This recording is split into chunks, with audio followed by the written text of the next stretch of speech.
I just think that this certainty that this indictment helps Trump is really wrong-headed. Tell me more. Yes, sure. Yes, we're sure that right now, today, his poll numbers vis-a-vis Ron DeSantis are better. And so that is bad in the micro. But in the macro, we have some counter evidence, right?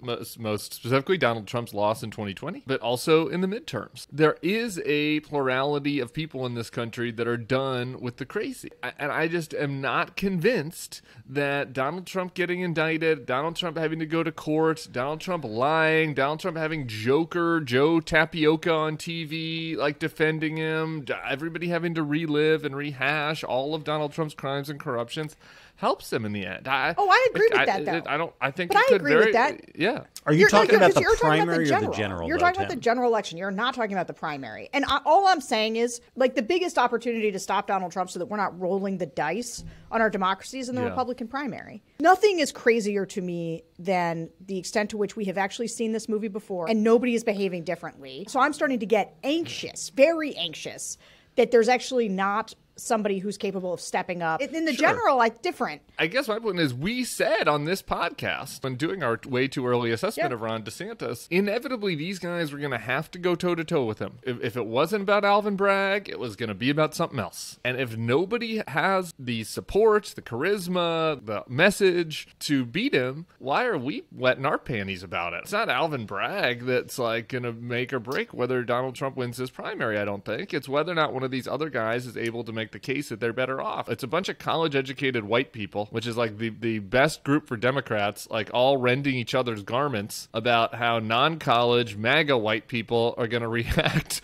to the news. I don't know that we have control over that. That's true. But there are ways that things could happen that are worse for Donald Trump, and there are ways things could happen that are better for Donald Trump. And I think this indictment being the first indictment for him is more helpful than hurtful. I don't think it is possible to have an indictment that either Republican voters or anybody in conservatism Inc. would ever say, you know, this is a pretty strong case, actually. This is serious stuff.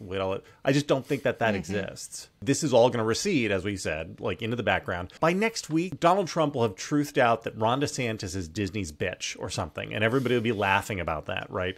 Or he'll say that when he's president, he's going to kick Finland out of NATO, and people will be like, oh, you can't. We'll just be on to the next thing. For more episodes, smash that subscribe button.